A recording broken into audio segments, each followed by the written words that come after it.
The next question is about getting your next position, whether it's your first one or your next one.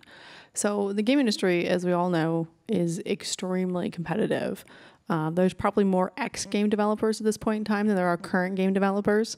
And that was true when I first started many years ago, and when all of you started many years ago, unless you were the first person. So what do you do? What do your companies do to really pull one candidate above? You're probably getting 50 resumes, then you're cutting it down to 10 candidates, and then you're cutting it down to 5 after the phone interview or 3 after the phone interview, and then you only hire 1. So how does that person be that 1 in 20 or that 1 in 50? If it's a programmer, we take the first one. And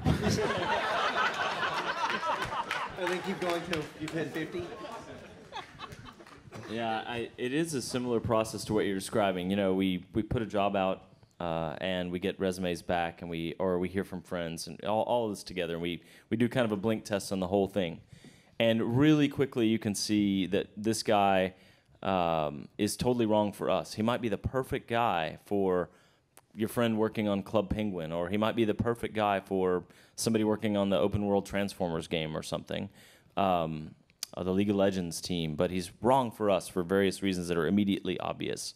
And so very first thing you do is just call those away, and that no one can do anything about that, right? Because you as a candidate might be right for one place and wrong for another place, and that's just the way it is culturally, and your interests and your experience and what type of game it is and all that. But then there's a process after that where you're really sort of scrubbing through them, saying like, what work experience does this person have, what type of educational background, and then once it becomes, once you're on the phone with them or video conference, Skype, or in a room with them, then it's all about like, do they seem like a culture fit for our particular culture?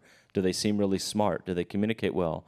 Do they have any of the opposite problems? You know, like, do they send 5-page emails every single time you ask them anything, and then you answer quickly with a paragraph, and they send another 5-page email? Like, you know, you look for all of these types of things, and when it does come down to, it comes down to a very small set at the end, and it is just the feel of the person and how smart they seem and whether they seem like a culture fit and what they've done in the past. Like, have they done work in the past that is like the work you want them to do, and have they been successful at it, and are they able to articulate what they learned and what didn't work so well and all that?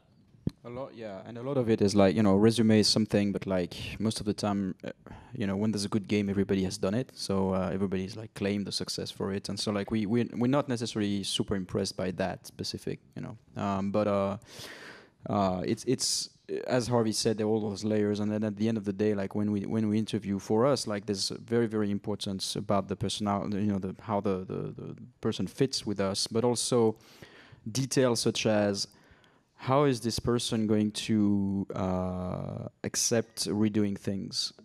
Because like this is something that, and most of all, there's, and I wouldn't say it specifically to the junior or to the senior, like there's all across, there is a hatred for redoing things. Like, and it's just like, people have to understand that making a good games mean like throwing away a lot.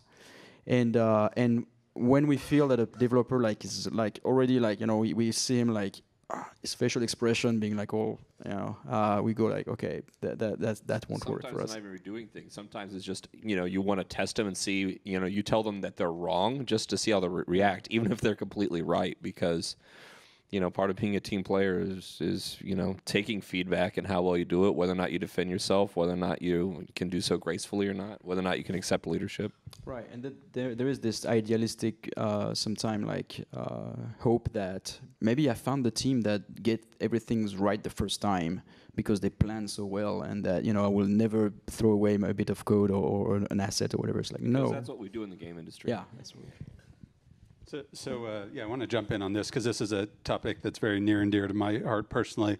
I take hiring very seriously. I don't hire anyone at certain affinity that I don't personally interview, for instance.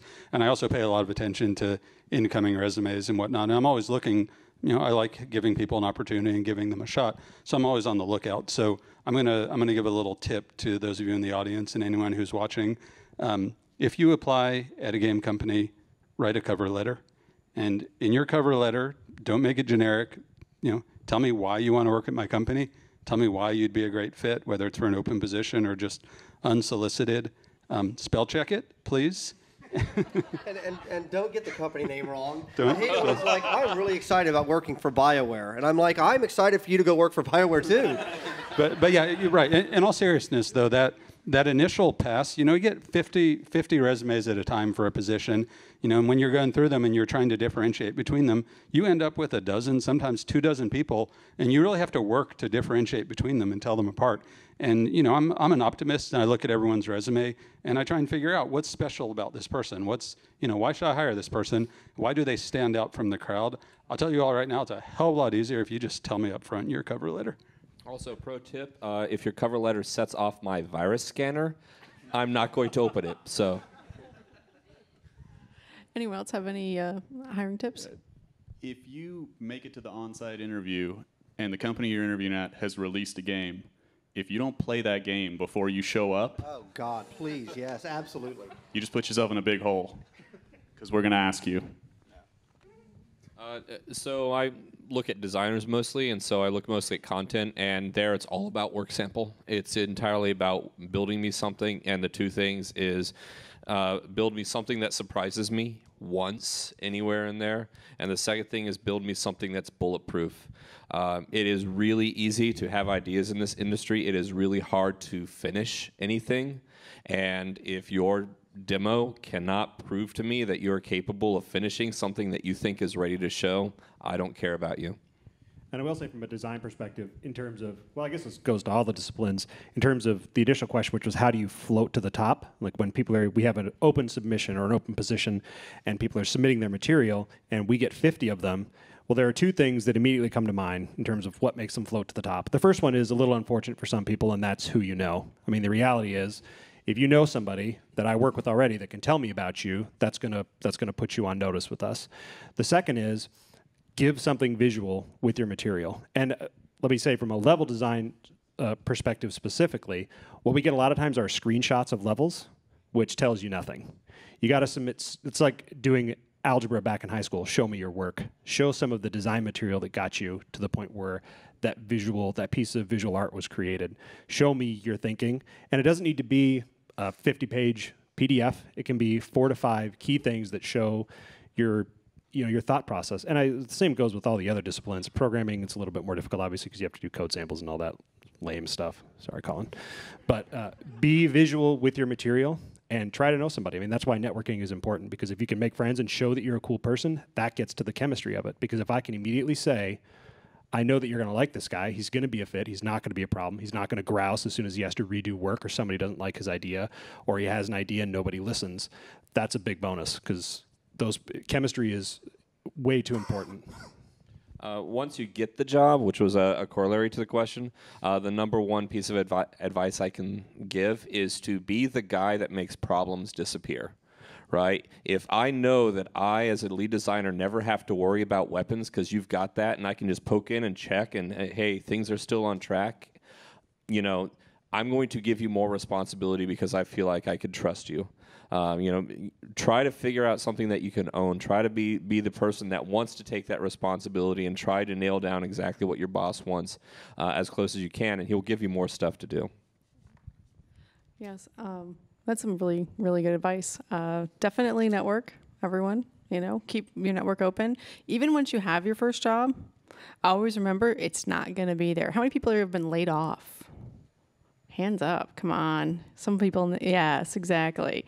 So you're going to be laid off. Your company's going to fail. It's all going to go kaputs.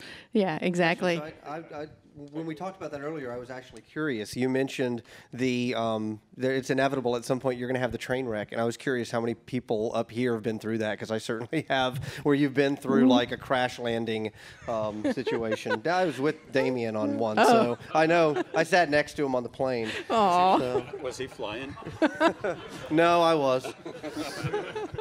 Yeah, so I think that's, a really good takeaway is always keep your network fresh, always keep yourself up to date, always know that you're going to have to try for the next job. Especially the higher up the chain you go, you got to realize it's a pyramid. There's only one guy who sits at the top. There's only a couple guys who sit right underneath him, and there's only a few folks who sit underneath them. And so if you want to get up the ladder, you got to really stand and you got to really sparkle. Actually, the plane crash thing brought up something interesting. Be the guy. When is a plane crash not interesting? Be the guy that responds to crisis well. When a company crashes and burns that you're a part of, this speaks to the cynicism. Don't go to the next interview and be cynical. If you're at a studio and you're asked to change something or the project seems like it's struggling, you are going to make a name for yourself, and you're going to be invited to go with your friend when he goes to another studio if you are the guy who handled the crisis well. And a lot of people have a tendency to turn what we call normal development challenges into a crisis. If you're asked to do something a second time or do something you don't want to do, that's not a crisis. That's game development. That's a normal development challenge. If you handle that well, your reputation is you're gonna have a good reputation, and it's gonna spread quickly, because that's what we need in this business, are people who handle the tough stuff really well. I had a boss once tell me that a great designer is somebody who can be assigned to make Barbie Dreamhouse or some other game he doesn't want to play, and not only do it, but also find the bit of brilliance that allows him to shine as a designer. And, you know, really that's about being a professional in this industry is you know, you're very frequently not making your game, right? You very frequently aren't making your game. How well do you respond to that, and how well do you actually meet the challenges that come from doing something that you might not want to play on first glance?